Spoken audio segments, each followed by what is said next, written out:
Bem-vindos ao Marca de Água, o podcast onde cada episódio deixa a sua marca. O meu convidado de hoje é um dos maiores criadores de ficção em Portugal, argumentista, produtor executivo e diretor de conteúdos da SP Televisão. Pedro Lopes tem mais de 20 anos de carreira e obras premiadas dentro e fora do país. Também professor e investigador, Pedro Lopes é uma voz incontornável no audiovisual em Portugal e um contador de histórias. Vamos conhecê-lo melhor. Olá, Pedro. Estou muito agradecida e gosto muito de te ter aqui. Obrigado pelo convite. Foi licenciado em História, não é? Se não Foi estou enganada. aí Como é que um licenciado em História, gosta de factos, gosta de histórias, não é? Mas se tornou também um contador de histórias e entrou neste caminho. Nunca me passou pela cabeça acabar como guionista. Aquilo que eu queria era mesmo história, investigação, queria dar aulas, e acho que há algumas coisas dessa época que continuam comigo. O prazer da investigação, de ir mais fundo, de perceber as histórias, de perceber as relações, de procurar um ponto de vista, porque às vezes um contador de histórias não é só encontrar a história certa, é perceber qual é o ponto de vista que vai adotar para contar aquela história, não é? Que personagem vai escolher para que de alguma maneira seja o fio condutor ou seja o elemento da ação.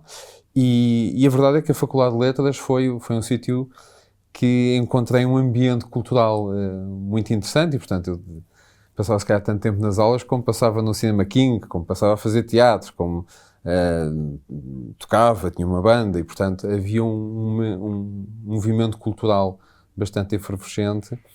E durante esse período, eu estaria aí no segundo ano, fui trabalhar como assistente de produção numa série da RTP chamada Riscos, que foi uma das primeiras séries juvenis em Portugal. E aquilo foi apenas um momento. A verdade é que eu encontrei ali também uma nova geração que estava a começar e que de alguma maneira foram amigos que fiz para a vida e que hoje em dia nós vemos. Patrícia Sequeira, que começou, trabalhou com o Manuel Amado, Maria de São José, que era a chefe de produção, e, portanto, um encontro de gerações numa altura em que esta indústria estava, vamos chamar uma proto-indústria, não era uma indústria audiovisual como é hoje em dia. Os riscos foram assim também, foi arriscado, era assim uma produção assim fora. Bastante fora daquilo que era o panorama das séries nacionais. E, portanto, acabei essa produção, voltei à faculdade, acabei o curso, fui professor de História e houve um dia que eu achei, o caminho... Não é que eu não gosto de dar aulas e continuo a dar na faculdade, mas o que eu quero é contar outras histórias. Exato. E engraçado porque a tua formação académica...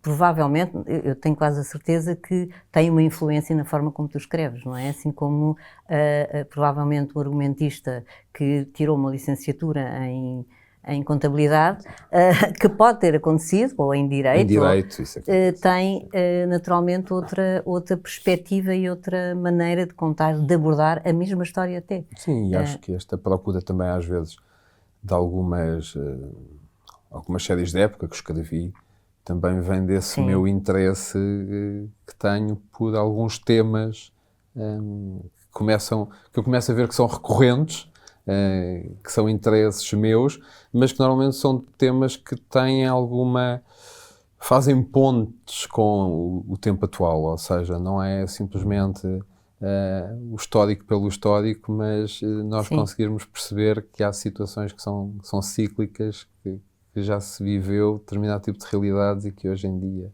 ressoam na sociedade atual, como foi o caso do Glória, por exemplo. Exato, e já falamos do Glória. Tu, entretanto, não sei se foi a porta de entrada completamente dita, mas a Casa da Criação foi assim um sítio onde tu... Estive 6 anos. 6 anos. Mas antes disso ainda passei pela Endemol, tive 3 anos na Endemol e fiz tudo o que foi no reality show. Pronto. E, portanto, eu passei de professor de História para o Big Brother. E é muito interessante porque nós achamos sempre que os formatos unscripted não têm guião, mas a verdade é que existem equipas de guião e, portanto, eu trabalhei em guionismo em reality show. E era muito duro, lembro-me.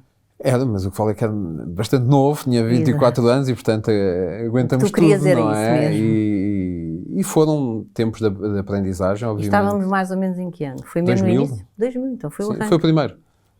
Então, nessa altura, era mesmo uma novidade. E acho Sim, que... uma descoberta e uma E é um projeto construção do novo, não é? Há sempre assim uma Eu coisa acho que quando... há sempre, se nós tivermos predisposição para aprender, e não renego nada desse percurso. Acho que é um formato dentro do género reality show que é incrível, por isso é que 25 anos depois continua a ser um sucesso de audiência em Portugal e em todo o mundo. Ao fim de 3 anos achei que o meu percurso ali estava feito e fiz um teste de guião, era um formato que estava a ser adaptado, formato argentino chamado Munheca Brava, título português Anjo Selvagem, e portanto adaptei um guião que entreguei na Casa da Criação e fui chamado, e portanto... Mas tu fizeste a adaptação sim. por tua iniciativa? Não, estavam a chamar novos guionistas, porque a verdade é que não havia guionistas profissionais em Portugal. Vivia muito como não havia um trabalho continuado. Eu acho que a minha geração é a primeira geração que vive exclusivamente da escrita para a televisão. Tínhamos muitos publicitários, muitos jornalistas que faziam em part-time, trabalhavam como guionistas. Sim. E portanto, eu quando chego à Casa da Criação vou encontrar um grupo de pessoas que tinha a minha idade. Teria 24 anos, não é? Foi a geração que depois escreveu Os Morangos com Açúcar e escrevemos imensas séries e novelas, séries de longa duração. E como é que foi? Isso foi a tua grande escola? Foi a minha grande escola, até porque aprendíamos uns com os outros, enquanto hoje em dia nós vemos as universidades têm formação específica para a área de guionismo, seja nos cursos de cinema e televisão, seja nos cursos de comunicação social. Na nossa altura não havia isso, tínhamos o conservatório, mas que era uma coisa um bocadinho diferente, muito... Portanto, a experiência era mesmo ali. Uma experiência muito nicho de cinema e de um determinado tipo de cinema, menos narrativo. Portanto, nós aprendemos muito uns com os outros a fazer, não é? A experimentar, a errar. Obviamente que foi uma época também de crescimento das telenovelas em Portugal, que deu esse espaço para que houvesse trabalho suficiente para começar a aparecer uma nova geração. E passado esse, não é entusiasmo, mas essa fase de quase euforia e pronto, também pela juventude de estar ali e viver aquele projeto que foram Os Morangos e depois entras naquele ciclo da novela. Esta ideia de escrever, não é escrever a metro, mas a escrita para novela é uma escrita que muitas vezes também não está fechada, não é? Que vai evoluindo e vão aumentando os episódios. Sim, está a ser exibido e está a ser escrito, portanto há uma relação com o público muito Isso grande. era uma coisa que te fascinava ou era uma coisa que criava alguma angústia porque isso também dependia de resultados, dependia de decisões muitas vezes dos clientes? Nenhuma. Eu acho que quem teve angústias desistiu ao fim de pouco tempo, porque a verdade é que quando nós escrevemos para a televisão, primeiro temos o prazer de estar a contar uma história, obviamente. Mas é contar uma história para alguém. Nós queremos ter público, não é? Isso é aquele elemento básico da comunicação, não é? Um emissor, um receptor de uma mensagem. Portanto, nós queremos chegar ao maior número possível de pessoas.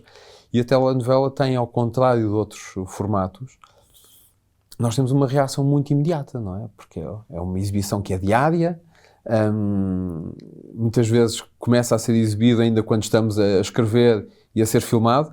Portanto, isso permite alguns ajustes, feedback, não é? e permite essas correções. E depois o que também foi muito interessante e que muitas vezes não acontece na carreira, sobretudo em países onde a indústria já está muito madura e muito estruturada, é que tínhamos grupos de argumentistas com 24, 25 anos que estavam com pouca experiência e que estavam a fazer ficção de prime time e ficção que era líder de audiências. E, portanto, apesar de ser uma euforia, era uma responsabilidade muito grande que todos nós estávamos conscientes e, portanto, levávamos muito a sério o nosso trabalho e foi um ginásio incrível para muitos de nós. essa escrita diária, que obriga a uma agilidade muito, muito grande.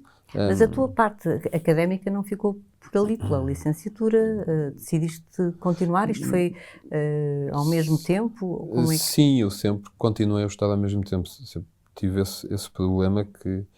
É um problema? É um pouco um problema, porque fiz 2 licenciaturas, depois fui fazer pós-graduação na Católica em Indústrias Culturais, depois fiz o mestrado de Comunicação, Cinema e Televisão, depois fui para este fazer o doutoramento sim, já em começa a ser um Ciências da problema. Comunicação. Para já, porque não consegues, o teu currículo é um problema, de facto, já. E defendi o projeto, mas não acabei o doutoramento porque fui fazer uma pós-graduação pela Alemanha de showrunner, que é um programa europeu com 12 argumentistas de vários países europeus, e agora quero retomar o doutoramento e continuo a publicar papers em revistas académicas. Portanto, apesar de ser uma carreira paralela, é uma carreira que ocupa muito tempo também, mas é uma coisa que eu gosto muito, porque também estou a fazer uma reflexão sobre aquilo que é o meu trabalho diário. Não é? E, entretanto, todo este percurso, não é? E ao mesmo tempo a tua valorização pessoal que fizeste, leva-te à SP Televisão, não é? Sim, depois de passar pela Casa da Criação, onde estive Exato. cerca de 6 anos, por aí.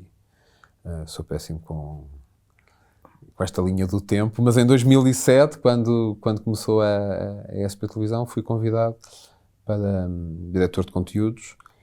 E o objetivo aí foi não só desenvolver novos projetos para apresentar às estações de televisão, mas também criar uma equipa ou equipas de escrita, writers' room, não é? Salas de escritores, sim. Para trabalhar nos novos projetos. Sim, porque até aí não tínhamos muitos polos de escrita, a não ser a Plural. Na altura já era NBP. Plural, era NBP ainda. Foi a passagem da NBP para a Plural, sim. E como é que tu achas que conseguiste construir ali uma marca que diferenciasse a ficção? Portanto, vocês queriam aumentar a ficção, pronto, já se fazia alguma coisa, mas queriam criar ali uma marca distinta, porque trabalhavam essencialmente para a SIC, mais para a SIC, não é? Quando começámos, até foi para a RTP. O nosso primeiro projeto foi o Conta-me Como Foi e a Vila Faia, o remake da Vila Faia. E os primeiros projetos originais que eu escrevi foi o Pai à Força e o Liberdade 21. Portanto, nós ainda antes de começarmos com as novelas, começámos com as séries na SP, para a SIC, e portanto temos tido esse percurso muito longo com a SIC e ao mesmo tempo também vamos dizer, quase uma parceria com a RTP, embora a RTP seja um canal público muito importante para a indústria audiovisual e que traz uma diversidade, mas temos feito muitas séries para a RTP e para a SIC temos feito muitas novelas e agora também com a Opto também tivemos tido a oportunidade de fazer algumas séries. E entre as novelas temos os Laços de Sangue, que também fizeste parte, não é? Sim. E que, pronto, acabou por ser premiada com o Emmy Internacional, que eu presumo que é sempre um orgulho enorme. Já tinha acontecido com outra estação, que já em Portugal tinha ganho. Portanto, sim, com António Barreira, no ano anterior. No Ouro Verde e no Meu Amor, as duas. Sim, e a seguir depois também houve. Eu acho que nós aí, às vezes, não temos ou o público não tem essa consciência da qualidade das telenovelas em Portugal. Eu acho que são poucos os países. Temos o Brasil, e quando falamos em Brasil falamos da Globo. Exato. Não falamos de outros. E com as diferenças grandes de investimento, sim, não de orçamento, até porque o Brasil não é só um país, é um continente, não é? Do ponto de vista da dimensão, de dimensão da audiência e do que isso traz depois em termos de mercado de publicidade e de orçamento para a ficção. Hoje em dia, obviamente, que há uma concorrência muito grande com as telenovelas turcas, mas eu acho que nós fazemos das melhores novelas do mundo e isso vê-se pela quantidade de países que se vende. Eu outro dia pedi uma listagem só das obras que eu tinha escrito para onde é que tinham sido vendidos e quando contabilizei estavam 126 países. Portanto, Chegaste a ver as tuas obras dobradas? Vi algumas e algumas não porque tenha pedido, mas às vezes em viagem ligo a televisão e estão a passar novelas portuguesas e algumas minhas, outras de outros autores em línguas da SP Televisão, estranhíssimas. noutras línguas. O outro dia no Dubai estava a passar em árabe uma das nossas novelas, por exemplo. Uhum. E é um orgulho. Eu acho que as novelas trouxeram a possibilidade de nós termos uma indústria. Hoje em dia, acho que as séries estão a ganhar um relevo muito grande e a fazer uma fusão entre aquilo que são as equipas de televisão e as equipas de cinema, mas se nós falarmos numa indústria audiovisual que permite que os seus profissionais trabalhem continuadamente o ano inteiro e que permite essa profissionalização, eu acho que a novela teve um papel fundamental em Portugal. E a propósito das séries, que pronto, sabendo agora que a SP arrancou com séries, depois que continua com as novelas, mas depois a SP teve a glória como uma primeira série, se não me engano, a primeira série portuguesa na Netflix. Netflix foi a primeira original, sim, e com a SPI.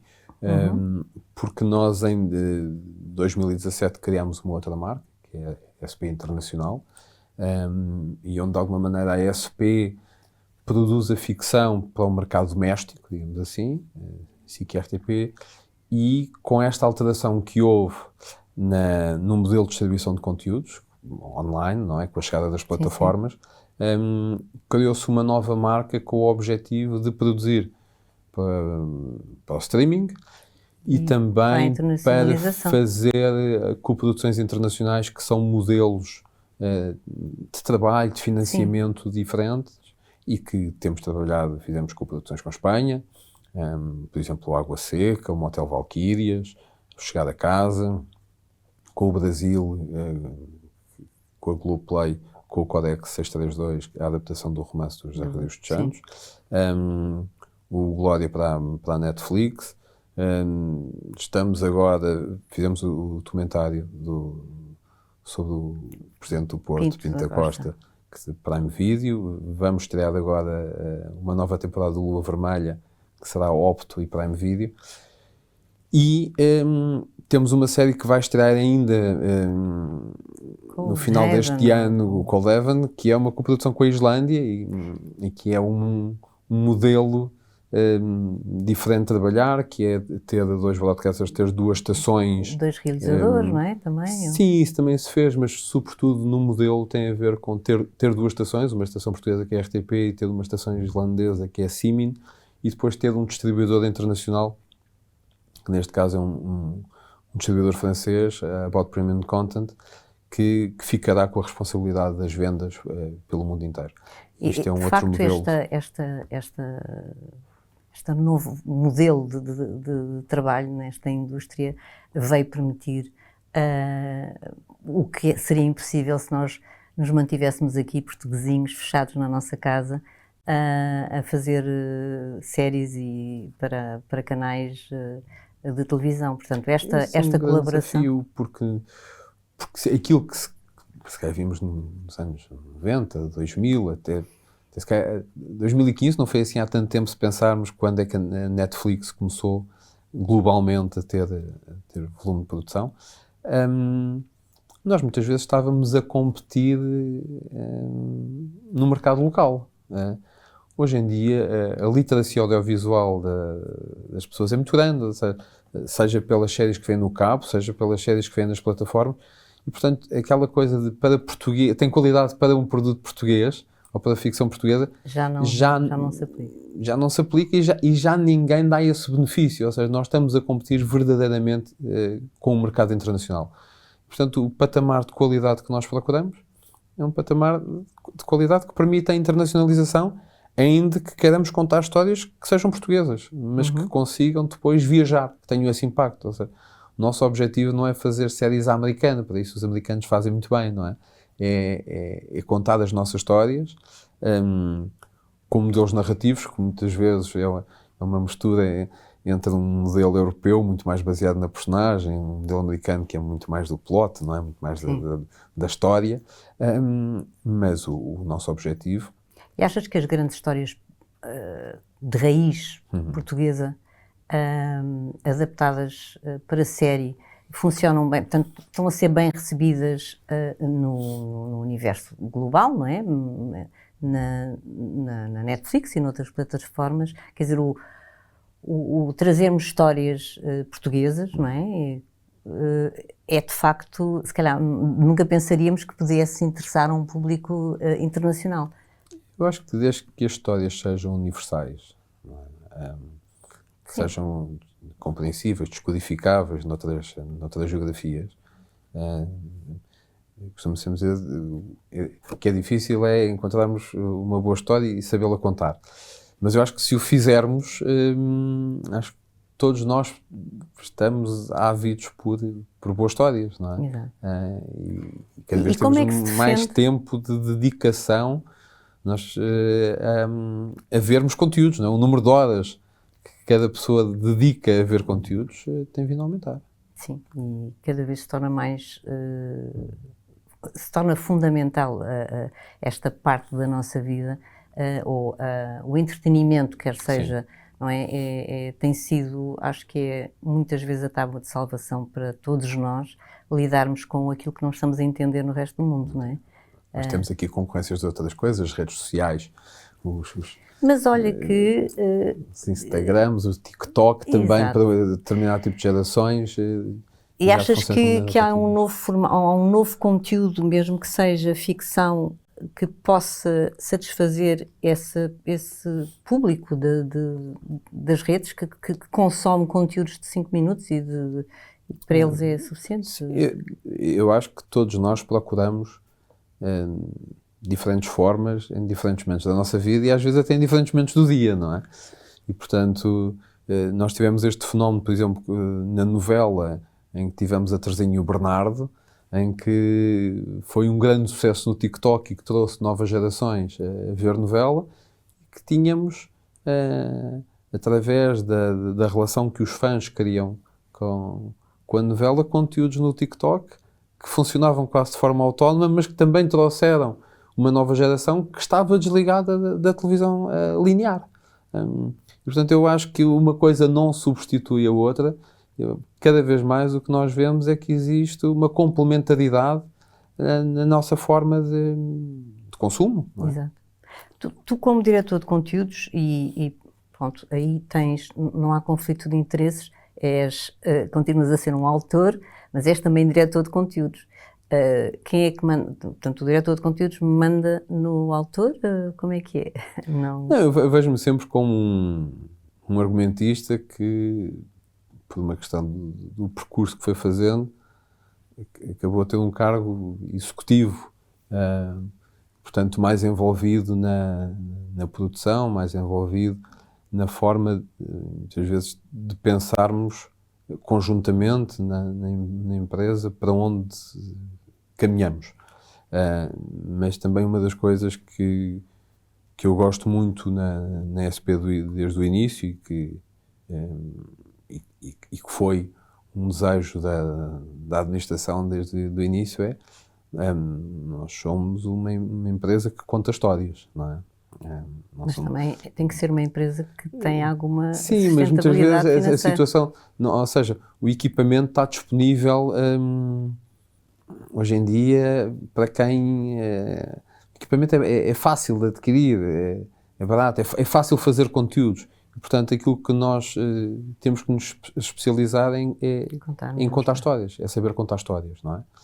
E depois, obviamente, há todo um processo que envolve centenas e centenas de pessoas, não é? Na gravação, mas o nosso grande foco está em criar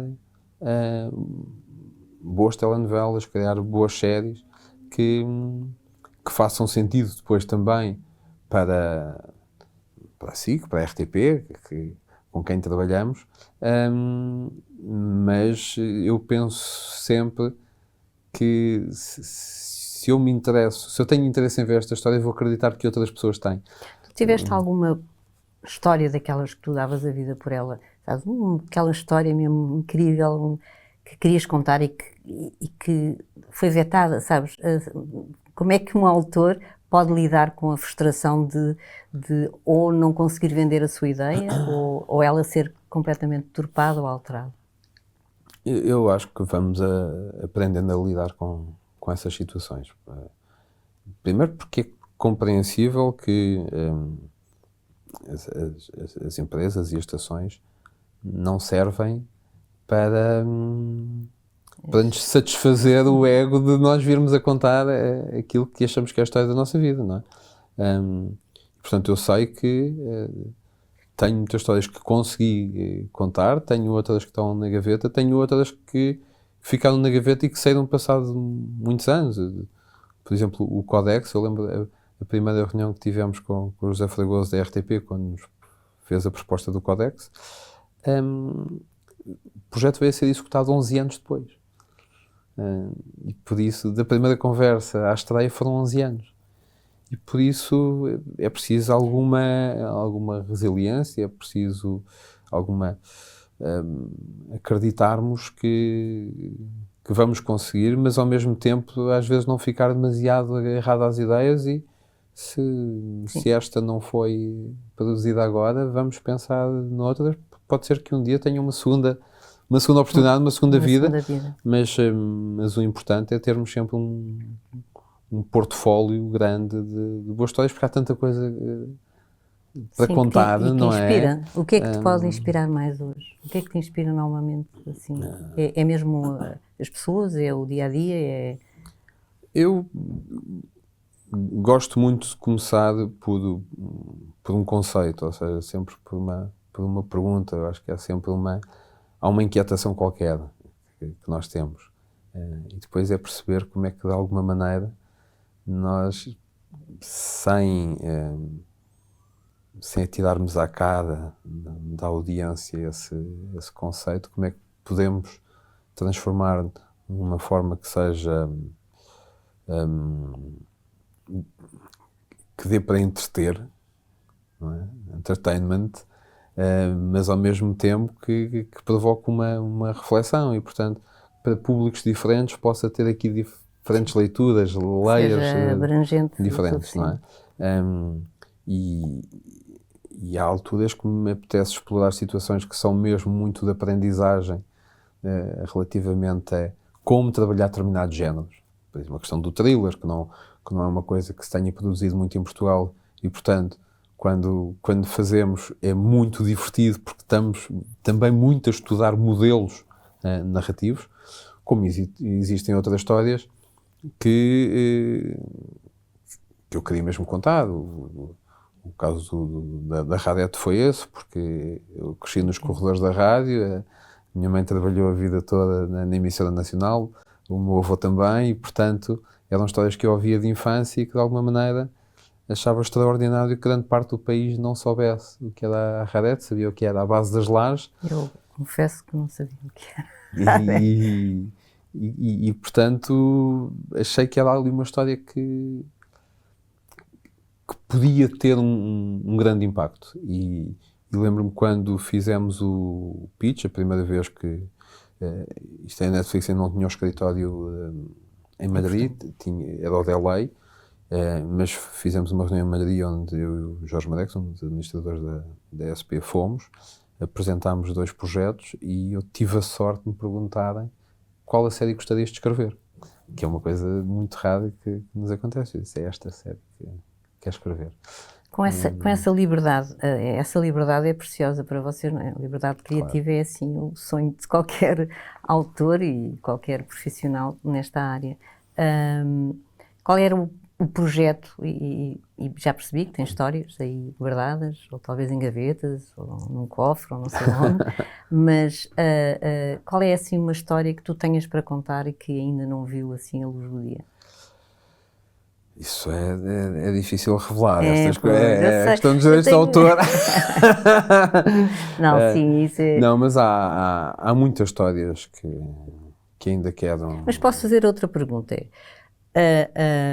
Que projeto é que gostarias de fazer se não tivesses limitações nenhumas orçamentais? Assim, uma coisa que pudesse vir à cabeça, não revelar. Sim, mas eu acho que os constrangimentos orçamentais não são, a não ser que estejamos a falar de orçamentos muito pequenos.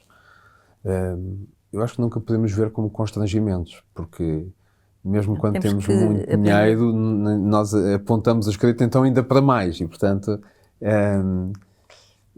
eu acho que a boa escrita, muitas das vezes o orçamento, e quando vemos um filme de 300 milhões, às vezes parece que o dinheiro serve para disfarçar muitos problemas que o guião... Sem limite, eu não falo de 300 milhões, Sim, eu falava para aí de 3 ou 4 milhões ou assim. Sim, mas eu acho que o que o dinheiro traz às vezes não tem a ver com a história que se quer contar, tem a ver com o tempo que nós podemos ter para refletir sobre ela. O tempo que demoramos a escrever, o tempo que a direção de arte tem para trabalhar cada um dos passos. Quantas cenas vamos filmar por dia? Por exemplo, vamos fazer de 3, 4 minutos por dia ou vamos ter que fazer 7 minutos por dia? E por isso, às vezes, entre uma boa série e uma excelente série, o salto orçamental é muito grande porque tem a ver a atenção aos pormenores, não é? O termos esse tempo de reflexão. E às vezes não tem a ver com uma situação que seja de perseguições ou de explosões, não, tem a ver com a precisão que podemos ter para trabalhar. Mas respondendo a um projeto que eu gostaria muito de fazer, até porque nós temos os direitos da obra, é uma adaptação que eu trabalhei com a Inês Gomes de um romance policial chamado O Último Ato em Lisboa, de Robert Wilson. Isso é uma obra que eu gostava muito de ver produzida. Muito bem. Quando falavas há pouco da forma, pronto, que não era o dinheiro que poderia trazer muita diferença na forma como se conta a história, mas sim como se vai fazendo cada passo.